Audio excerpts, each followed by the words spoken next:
En pleine torpeur caniculaire, on a passé la journée à marcher sur des œufs tout en retenant notre souffle.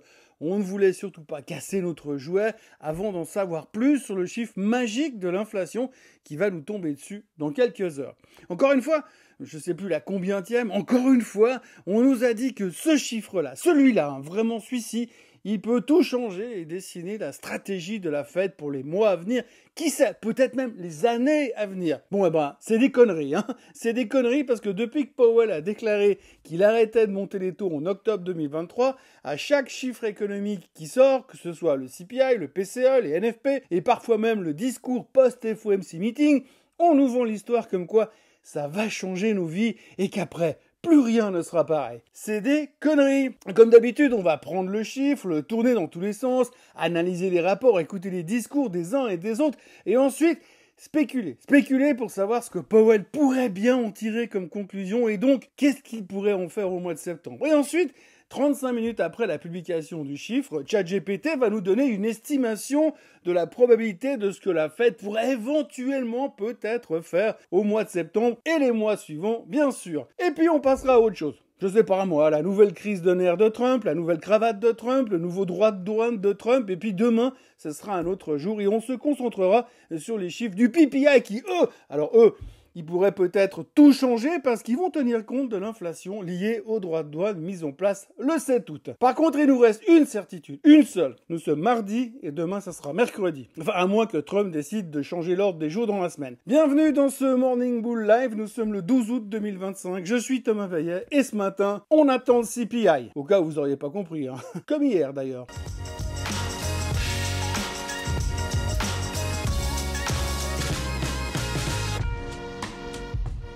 Alors avant toute chose, ce que vous allez entendre et voir dans cette vidéo n'est pas un conseil financier, c'est mon avis, mon analyse et parfois mon humeur du jour. Par contre, si vous voulez comprendre la bourse, là, vous êtes au bon endroit. Donc nous avons passé la journée à attendre. Résultat, le S&P a fait du surplace, moins 0,25%, le Dow Jones a perdu 200 points et le Nasdaq il a glissé de 0,3%. Les volumes étaient maigrichons, à peine la moitié d'une journée normale.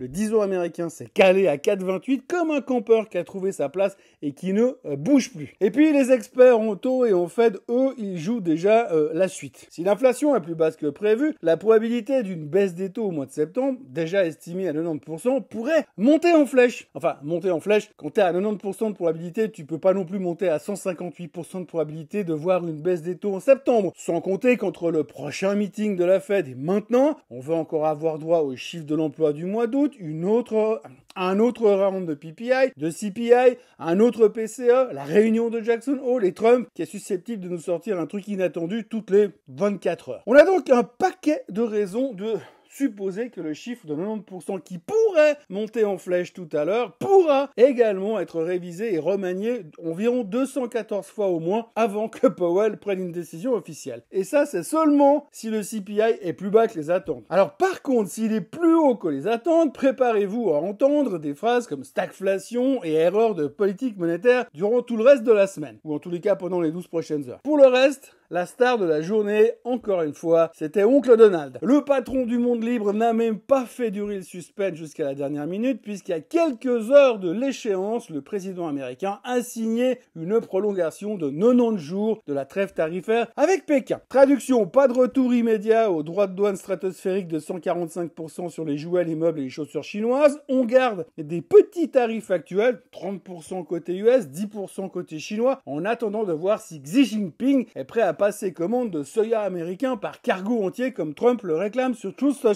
C'est un répit pour les marchés, mais pas non plus une solution. Puis les économistes préviennent. Jusqu'ici, les entreprises ont encaissé 64% de la facture des tarifs, laissant aux consommateurs seulement 22% du choc. On sait pas trop où est passée la différence, mais ça ne durera pas. Goldman Sachs anticipe que d'ici quelques mois, 67% du fardeau des droits de douane passera directement sur le dos des ménages. Les ménages, c'est vous et moi. Parce qu'à un moment, quand les stocks constitués en début d'année seront vidés, les prix vont forcément grimper et là, la Fed devra choisir entre soulager l'économie avec des taux plus bas et un petit massage aux huiles chaudes ou alors combattre un retour de l'inflation. Et ça se fera à coup de fouettage aux orties. Mais alors par contre, pour être franc, l'annonce du report du moratoire chinois est passée pratiquement inaperçue tellement on s'attendait à une réaction plus vindicative du président américain. Peut-être qu'il était trop occupé à gérer le CEO d'Intel dans le bureau ovale. Oui, parce que la semaine dernière, Trump voulait la peau de Lee Bhutan, CEO d'Intel, accusé de liens trop étroits avec la Chine et de casseroles héritées de son passage chez Cadence Design Systems, qui a plaidé coupable pour exportation illégale. Ce lundi, après un rendez-vous à la Maison-Blanche, Tan devient un homme à l'histoire incroyable. Intel gagne 3,7% en séance, plus 2,5% après clôture. Officiellement, ils ont parlé de renforcer le leadership américain dans la tech et la fabrication. Officieusement, on a plutôt l'impression qu'ils ont parlé subventions et survie industrielle. Oui, parce qu'Intel, c'est le seul fabricant américain de semi-conducteurs de pointe qui se demande encore si ça vaut le coup de continuer à fabriquer son client majeur pour sa future technologie. Par contre, Washington, ils veulent pas vraiment perdre cette vitrine stratégique, mais tout le monde sait que l'usine géante de l'Ohio prend déjà du retard. Donc la grosse baffe médiatique contre Intel la semaine dernière s'est donc terminée en café croissant diplomatique avec grosse tape dans le dos et léchage de bottes en règle. Peut-être que le Conseil fédéral devrait tenter l'approche d'Intel. Bon, en même temps, hier, la Suisse a bien tenté un coup médiatique avec le fabricant de meubles du Conseil fédéral, puisque Martin Pfister s'est dit ouvert à l'idée d'acheter des armes aux Américains pour réduire les droits de douane. Alors, je sais pas si c'est le syndrome de Stockholm, mais il y a quand même un truc un peu louche là derrière. Trump taxe la Suisse en se basant sur des chiffres du déficit commercial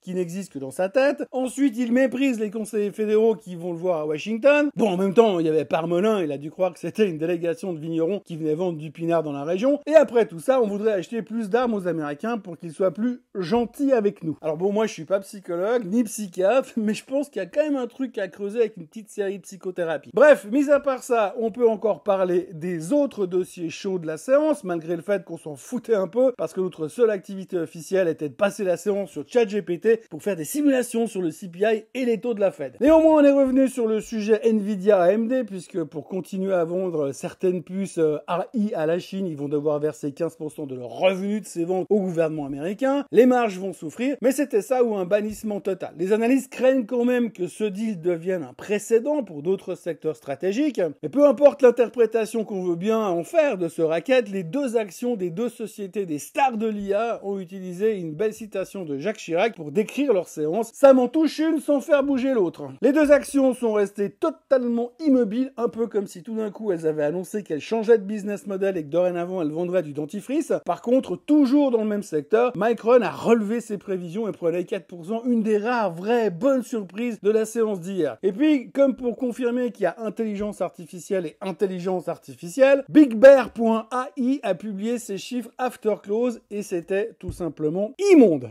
Immonde. Immonde. Immonde. Oui, la mode de l'intelligence artificielle ne suffit pas toujours. Son chiffre du second trimestre est tombé à 32,5 millions de dollars contre 40,6 millions de dollars attendus avec une perte de 71 cents par action, alors que les analystes attendaient une perte de 6 cents. La société a abaissé sa prévision 2025 de 25%. Le CEO Kevin McAleenan attribue ce recul à des perturbations dans les contrats fédéraux liés à un plan d'efficacité gouvernementale. Ça, c'est la version administrative, mais en gros, ça veut dire qu'on taille dans le gras pour économiser le fric qu'on n'a pas forcément à Washington. Mais le patron de Big Bear reste optimiste grâce au projet de loi fiscale et de dépenses de Trump qui injecterait du pognon dans ce secteur pour les technologies de rupture, typiquement dans le secteur militaire. Big Bear entré en bourse en 2021 via un SPAC qui vend des solutions d'intelligence artificielle au Pentagone et à d'autres agences fédérales. Se retrouve dans une situation un peu compliquée quand même. Comme quoi, promettre de révolutionner la défense ne paye pas toujours. Le titre s'est fait littéralement déglinguer de 23% after close. Par contre, alors que la saison touche à la fin, la saison des résultats, on notera quand même que globalement la saison américaine a été relativement meilleure que prévu. On attendait plus de 2,8% de croissance des bénéfices au deuxième trimestre et on arrive finalement à 10,5%. Ça donne un peu d'oxygène au marché. Tout ne va pas si mal finalement. Bon, après, il faut aussi voir de combien les attentes ont été rabotées ces derniers mois pour ne pas être déçus. Mais ça, on sait pas, ça on dit pas, on dit juste qu'on est content. Après, pour être parfaitement complet et surtout parfaitement objectif, vous me connaissez, on peut aussi parler du dernier sondage de Bank of America. Oui, parce que selon leur enquête mensuelle auprès des gérants de fonds mondiaux, un record de 91% de gérants estiment que les actions américaines sont surévaluées contre 87% en juillet. En clair, les investisseurs jugent que le prix payé pour un morceau des bénéfices des entreprises américaines n'est pas justifié par leur potentiel. Alors aujourd'hui, le S&P 500 se paye 22,34 fois les bénéfices attendus sur 12 mois, soit le plus haut de la fourchette observée depuis 10 ans. Mais bon, c'est pas grave, hein, parce que si Powell y baisse les taux, tout va se régler comme une fleur. Du côté de Sydney, on est légèrement en hausse ce matin. On attendait au début de la matinée une probable baisse des taux de la RBA qui était prévue. Comme hier, on attendait déjà ça. Et moi, j'ai attendu 2 minutes ce matin pour voir l'heure passer. Et puis finalement, effectivement, la Banque centrale australienne a baissé les taux de 0,25% comme prévu. Le pétrole stabilise autour des $64 en attendant la rencontre au sommet entre Tic et Tac qui doivent se rencontrer vendredi en Alaska. Et dans les news du moment, les trucs dont on parle, on retiendra que la chasse à Powell est toujours dans l'actualité, puisque Bloomberg nous a appris ce matin que la shortlist pour lui piquer son fauteuil commence à ressembler à un speed dating monétaire. Dans les favoris, Lori Logan de la fête de Dallas, Michelle Bowman et Philip Jefferson, deux vice-présidents qui connaissent déjà la fête comme leur poche. Powell, vous savez, voit son mandat s'arrêter en mai 2026 et ça fait déjà des mois que Trump lui colle des scuds en conférence de presse pour son manque d'empressement à baisser les taux. Alors à la manœuvre pour trouver son remplaçant, on a Scott Bessent, secrétaire au Trésor et chef du casting, et il ne manque pas de candidats puisqu'en plus de tout ça, on a aussi Christopher Waller, Kevin Hassett, Kevin Warsh, James Bollard et Mark Summerlin sont aussi dans les starting blocks. On parle même d'Homer Simpson ou d'une double direction avec Mickey et Donald. Côté orientation monétaire, c'est simple. Bowman, Waller, Hassett et Warsh sont déjà prêts à couper les taux là maintenant tout de suite hier,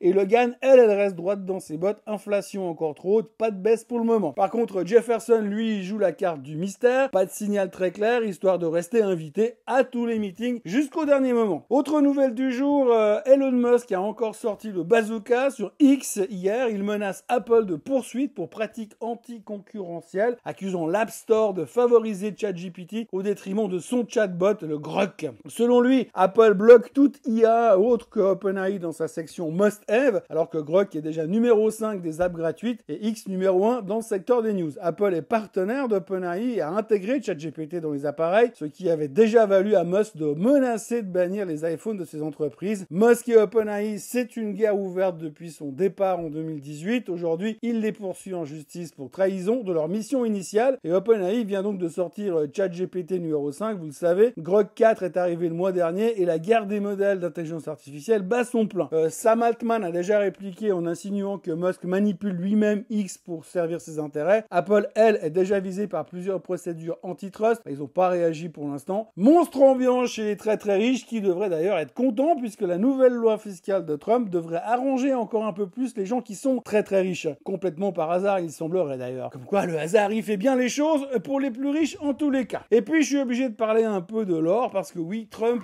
est encore au centre de quelque chose de plus. Donald Trump a tranché hier, l'or ne sera pas taxé, point. Fin du suspense. Sur Truth Social, son réseau, il a publié un communiqué présidentiel pour calmer le marché après qu'un document des douanes, mal interprété ou mal rédigé, on sait pas, ait semé la panique et propulsé le métal jaune à un record l'autre jour. La confusion venait d'une mise à jour listant les lingots d'1 kilo et de 100 ounces comme quoi ils seraient soumis aux droits de douane alors que tout le monde les pensait à l'abri. Résultat, vendredi, les traders se sont rués sur l'or comme sur un paquet de pâtes pendant le confinement. La Maison-Blanche a ensuite promis un décret pour clarifier la situation, sans vraiment dire noir sur blanc si l'exemption serait maintenue. Trump, lui, il a donc tout simplement fait assez simple. Message direct, tout en majuscule pour rappeler qui est le patron du game pour l'instant. Le marché est soulagé, il a pu respirer, au moins jusqu'au prochain tweet. Bref, tout ça pour dire que Musk s'énerve, Nvidia ne bouge pas, AMD non plus, la course à la présidence de la Fed devrait bientôt se faire par tirage au sort tellement les candidats sont nombreux. La Chine va avoir 3 mois de plus pour négocier, à moins que Trump tourne la veste en cours de route, ce qui est fort probable, et les taux, ils vont baisser en septembre. Enfin, si le CPI est d'accord cet après-midi, puisqu'à 14h30 heure suisse, on saura, l'inflation annuelle est attendue à 2,8% contre 2,7% le mois dernier. Je vous répète encore une fois, une hausse confirmerait que les tarifs commencent à mordre et pourrait refroidir les ardeurs de Powell sur une éventuelle baisse des taux au mois de septembre, une baisse relancerait la machine haussière sur la tech, surtout, vous connaissez la musique. Mais comme d'habitude, peu importe ce qui va se passer, on se dira qu'il y avait un avant le CPI et un après le CPI, mais que souvent l'avant et l'après, c'est justement les mêmes. Pour le moment, les futurs sont légèrement en hausse et le compte à rebours est lancé. Quel suspense! N'oubliez pas de vous abonner à la chaîne Swissquote en français, de liker cette vidéo, de la partager, de la commenter. Et nous, on se retrouve bien sûr demain pour de nouvelles aventures, pour un nouveau Morning Bull Live et pour vous compter les analyses qui auront été faites sur le CPI. Très belle journée à tous. Bye bye!